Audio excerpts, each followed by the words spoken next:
बिस्मिल्लाहिर्रहमानिर्रहीम। अस्सलाम वालेकुम गाइस, दिस इज़ मिस्टर अलब। और जो हमने पहले टॉपिक किया था वो था sensitivity and post optimal analysis. आज इसी टॉपिक का हमारा दूसरा लेक्चर है। तो पहले लेक्चर में हमने क्या किया था, हमने जस्ट ये वाला पॉइंट किया था जिसमें C J does not belong to C B होता है। ठीक है, does not belong to C B क्यों नहीं, क्योंकि हमने सी फोर की बात की थी और सी फोर हमारे पास इधर नहीं है। ठीक है, तो हमने कहा था कि अगर सी जे में हमारे पास सी जे में ना मौजूद हो, हमारे पास बेसिक नॉन बेसिक वेरिएबल हो, तो तब हमारे पास हमारे ऑप्टिमल सोल्यूशन में और नॉन बेसिक वेरिएबल में अगर हम कोई चेंज करें तो हमारे ऑप्टिमल सोल्यूशन में कौन सी चेंजिंग आती हैं वो हमने पिछले लेक्चर में पढ़ा था। तो आज हम वो पढ़ेंगे हमारे पास जो बेसिक वेरिएबल हैं, जो हमारे पास बेसिक वेरिएबल मौजूद हैं, अगर हम उनमें चेंजिंग करें और उनके चेंजिंग होने की वजह से हमारे पास जो ऑप्टिमल सोल्यूशन में है उसमें कोई रिफ्लेक्ट होता है या नहीं होता है, अगर होता है तो कितना होता है, आज हम उसके बारे में स्टडी करेंगे। ठीक है, तो आज का जो हमारा टॉपिक है वो है कोएफिशिएंट ऑफ बेसिक वेरिएबल, जिसमें हमारे पास जो सी जे में बिलोंग करेगा। ठीक है, सी जे बिलोंग करेगा सी बी में। ठीक है, तो इसका लेक्चर हम स्टार्ट करते हैं। ठीक है, तो पहला जो हमारा है वो ये वाला है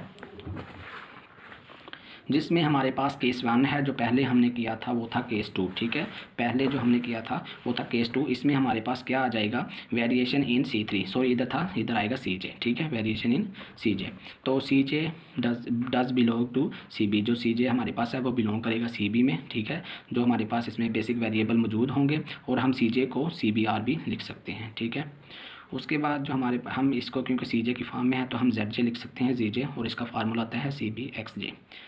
ठीक है, तो जेड जे ये फार्मूला होता है आई इक्वल टू 1 से m तक। ठीक है, तो क्योंकि हमने आई इसलिए लिया क्योंकि हमारे पास कौन सी फॉर्म आ रही है, रो एंड कॉलम की, इसलिए मैंने आई को एज अ रो यूज़ किया। इधर जस्ट जे था, इधर मैंने आई यूज़ कर लिया, इसको इक्वेशन नंबर 1 का नाम दे दिया।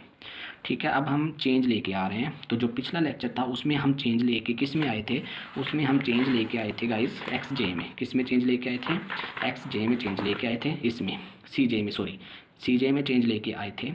तो हमारे पास C J does not belong to C B था। तो इधर हम किस में चेंज लेके आएंगे, इधर भी हम सी जे में चेंज लेके आएंगे। तो क्योंकि हमने सी जी को किसके इक्वल रखा हुआ है, सी बी आर, इसलिए मैं किस में चेंज लेके आऊँगा, सी बी आर में चेंज लेके आऊँगा। तो सी जी आर में थोड़ा सा इंक्रीमेंट किया, डेल्टा सी बी आर। ठीक है, तो ये मैंने थोड़ा सा इसमें इंक्रीमेंट कर दिया। अब जी जे की वैल्यू यही बिल्कुल मैंने इधर कॉपी कर ली।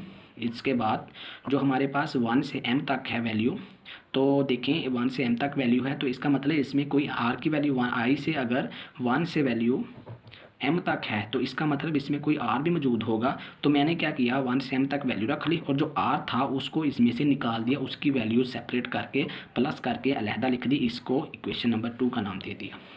और मैं अब क्या करूँगा, इसमें से सी जे को सब्ट्रैक्ट करूँगा बोथ साइड पे। ठीक है, क्योंकि मैं जानता हूँ जो हमारे पास G J minus C J should be equal to and greater than 0 होना चाहिए। ठीक है, तो इसीलिए मैं उसको साबित करने के लिए मैं दोनों तरफ सी जे को अप्लाई कर रहा हूँ। जब सी जे को दोनों तरफ अप्लाई किया तो ये वाला था जो इसके साथ मल्टीप्लाई करेगा, तो अलहदा अलहदा लिखा गया। और आप देख रहे हैं कि ये वाला सारा हिस्सा यहाँ से लेके यहाँ तक ये किसके इक्वल हो गया, ये जी जे के इक्वल हो गया, क्योंकि ऑलरेडी मैं ऊपर बता चुका हूँ ये वाली चीज़। ठीक है, ये वाली चीज़, ये वाला सारा किसके इक्वल हो गया, यहाँ से लेके यहाँ तक ये जी जे के बराबर हो गया, और ये वाला एज इट इज़ इधर आ गया और ये इधर कॉपी हो गया। अब ये देखें, ये वाला जो माइनस था सी जे, ये इसके साथ माइनस सी जे हो जाएगा और ये एज इट इज़ आ जाएगा। ठीक है, इसको इक्वेशन नंबर 4 का नाम दे दिया गया। ठीक है, आगे जो हमारे पास ये देखें, मैं आपको ऑलरेडी बता चुका हूँ जो जी जे माइनस सी जे था, और ये देखिए मैंने कॉपी क्यों लिखा है, ये ऊपर कैप क्यों लिखा है आपको पता है। और कैप मैंने इसलिए लिखा है क्योंकि मैं इसमें कोई वैल्यू है जो इंक्रीमेंटेड वैल्यू यूज़ कर रहा हूँ। जब मैं इसमें इंक्रीमेंटेड वैल्यू यूज़ करूँगा तो मैंने इसके ऊपर कैप थोड़ा सा अलग बनाने के लिए इसके ऊपर कैप लगा दिया। ठीक है, तो अब देखें जो ये वाली वैल्यू है, मैं ऑलरेडी आपको बता चुका हूँ कि ये वाली value should be equal and greater than 0 होनी चाहिए।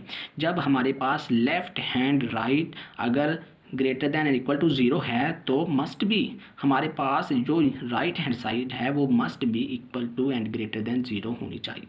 तो मैंने ये सारी राइट हैंड साइड क्या कर दी, इसके यानी कि इसको must equal to and greater than 0 कर दिया, इसको इक्वेशन नंबर 5 का नाम दे दिया। अब आगे जाने के लिए मैं एक लेमा यूज़ करूँगा और ये लेमा हमें जो हमारे पास जो चेंज आ रही है वो चेंजेस को बताएगा कि वो चेंज कितनी आ रही है, ठीक है। तो ये लेमा हमारे लिए बहुत ही मुफीद है, ये वाला लेमा है, ठीक है। इधर ये मैक्स है, ये मिनिमम है, जे की वैल्यू है, D J dash must be greater than, ठीक है, और डी जे डैश ये less than equal to less than 0 होगा, ये माइनस इधर ये दोनों तरफ अप्लाई होगा, ठीक है। तो जो मेरे पास था इधर ये वाली वैल्यू जो मैंने इक्वेशन नंबर 5 को ये लिखी है, इसको एज इट इज़ मैंने इधर कॉपी कर लिया, ठीक है, इसको एज इट इज़ इधर कॉपी कर लिया, ये इक्वेशन 5 को लेके चला हूँ, इसको लिख दिया। तो इस लेम्मा में मैंने यूज़ करना है, ठीक है। इस लेम्मा में वो जो लैम्डा है ये मैंने वैल्यू निकालनी है और आपको पता है कि मैंने कौन सी वैल्यू निकालनी, CBR, जिसको CG था, CG को मैं CJ को मैंने CBR इक्वल किया, इसीलिए मैं इधर कौन सी वैल्यू रखूँगा, CBR, ठीक है। तो अब मैंने इस लेमा में ये वैल्यूज़ पुट करनी है, तो मुझे पता होने चाहिए कि डीजे क्या कौन सी वैल्यू है, डीजे डैश कौन सी वैल्यू है, ये वाली सब कौन सी वैल्यूज़ हैं जो मैं इधर पुट करूँगा। तो वो मैं इस इक्वेशन इस इनक्वालिटीज़ में से लूँगा। ये जो वैल्यूज़ होती है हमारे पास, ये जो वैल्यू है, ठीक है, ये वाली वैल्यू हमारे पास डीजे यहाँ पुट होगी, ठीक है। और आपको ऑलरेडी मैं बता चुका हूँ कि जो ZJ माइनस CJ की वैल्यू होती है वो डेल्टा J के इक्वल भी होती है, ठीक है। तो मैं इसको डेल्टा J भी रख सकता हूँ, ठीक है। तो उसके बाद जो ये वाली वैल्यू होगी इसको हम DJ डैश कहेंगे, ठीक है, यहाँ पुट करेंगे, यहाँ, ठीक है।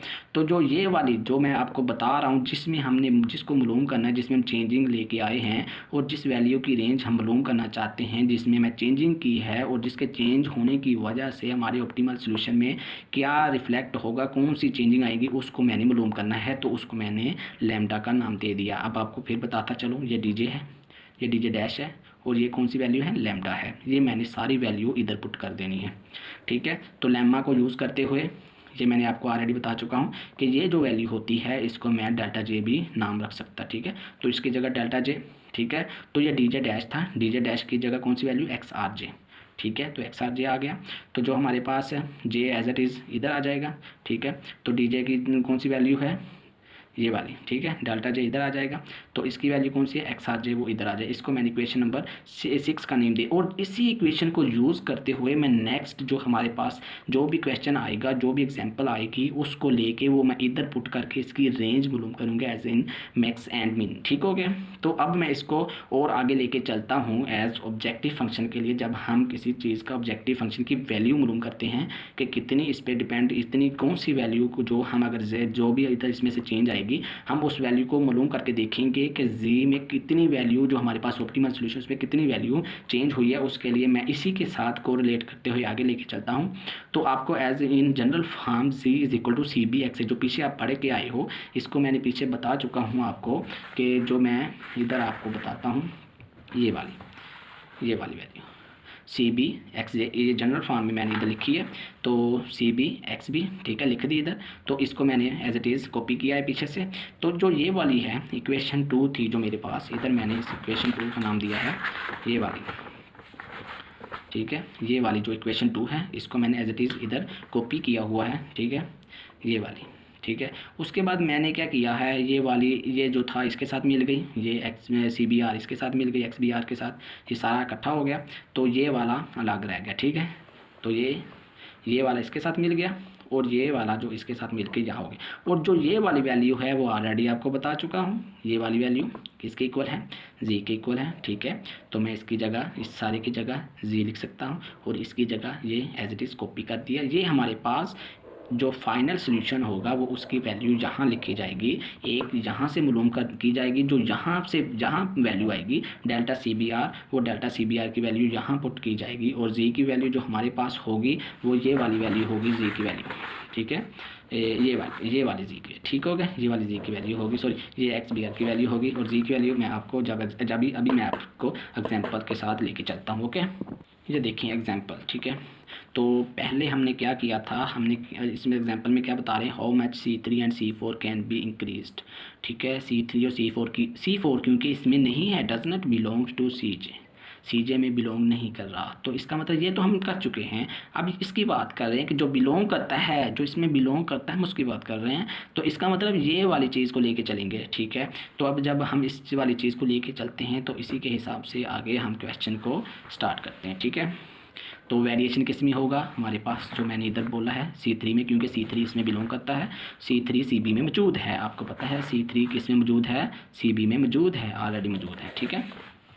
तो CB की वैल्यू कौन सी है, CB की वैल्यू कौन सी होगी, CB की वैल्यू होगी C2, इधर इसको कॉरस्पॉन्डिंग C3 और C1, ये वैल्यू इसकी मैंने इधर पुट कर दी है, C2 C3 C1। इसी तरह C2 की वैल्यू कौन सी है, C2 की वैल्यू 5 है, 4 है, 3 है, तो वो मैंने वैल्यू इधर लिख दी है। इसका मतलब ये हुआ कि जो हमारे पास C3 था ये वाला, वो इसमें मौजूद है, वो बिलोंग करता है हमारे CB में। इसका मतलब ये वाली वैल्यू जो हम लेके चले थे।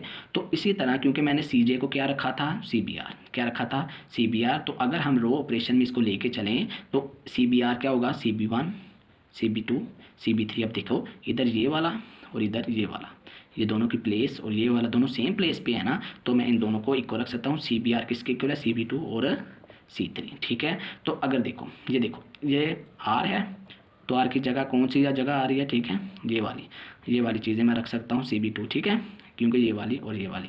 अब ये कौन सी जगह, ये R है, तो R की जगह कौन सी वैल्यू आ रही है, 2, तो मैं R को क्या रखूँगा, 2। जिस तरह उधर J को 4 रखा था पिछले लेक्चर में, आप देखें कि J को कितना रखा था, 4 रखा था, इधर R को मैं कितना लेके चल रहा हूँ, 2।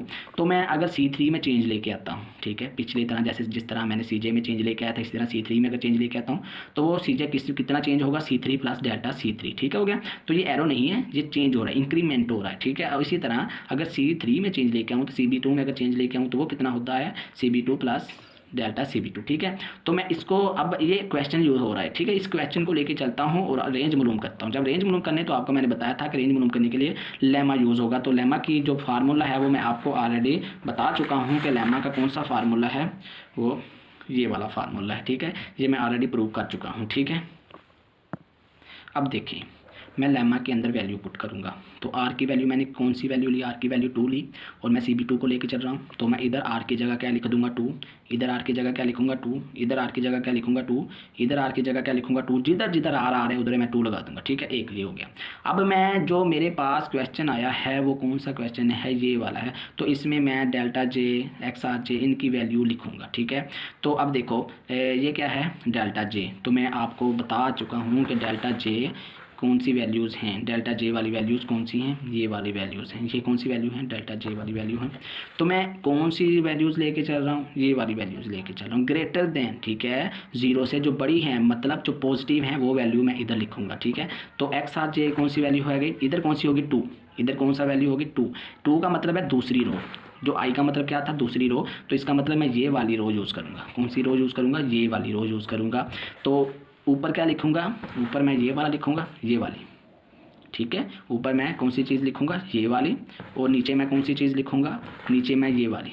क्यों लिखूँगा, क्योंकि उन्होंने इधर बताया है, तो डेल्टा J तो आपको पता है, और इधर क्या होगा, X2J, इसका मतलब ये दूसरी रो की मैं बात कर रहा हूँ, ठीक है, किसकी बात कर रहा हूँ, दूसरी। अब देखते हैं, क्योंकि उन्होंने बात की है कि ग्रेटर देन 0, 0 से बड़ा होना चाहिए, तो मैं 0 से बड़ी वैल्यू लूँगा।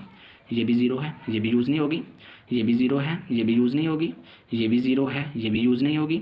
अब ये वाला 0 नहीं है, ये वाला 0 नहीं है, तो अब देखो फॉर एग्जांपल अगर हम ये वाली वैल्यू यूज़ करें, ठीक है, तो अब नहीं सॉरी देखें, अब हम ये वाला देखेंगे, यहाँ से देखेंगे, तो देखो 0, ये भी 0 है, ये भी 0, 0 से बड़ी वैल्यू होनी चाहिए, तो वो कौन सी वैल्यू है, 1, ठीक है। तो हम डेल्टा J को भी 1, ये वाली वैल्यू हम लेके चलेंगे, तो X2 ऊपर कितना है, डेल्टा J ऊपर कितना आएगा, 0, और नीचे कितना आएगा, ऊपर आएगा 0 और नीचे कितना आएगा, नीचे 1 आएगा। इसी तरह इससे आगे चलेंगे, ये वाला, ये देखिए ये माइनस में आ गया, तो माइनस की वैल्यू तो हम यूज़ नहीं कर सकते, क्योंकि इधर कौन सी बात हो रही है, इधर ग्रेटर देन की बात है। जब ग्रेटर देन की बात हो रही होगी तो हम माइनस यूज़ नहीं कर सकते, तो ये वाली और ये वाली वैल्यू यूज़ होगी, ठीक है, ये ओवर ये ओवर ये वाली वैल्यू मैंने इधर यूज़ करनी है, ठीक है।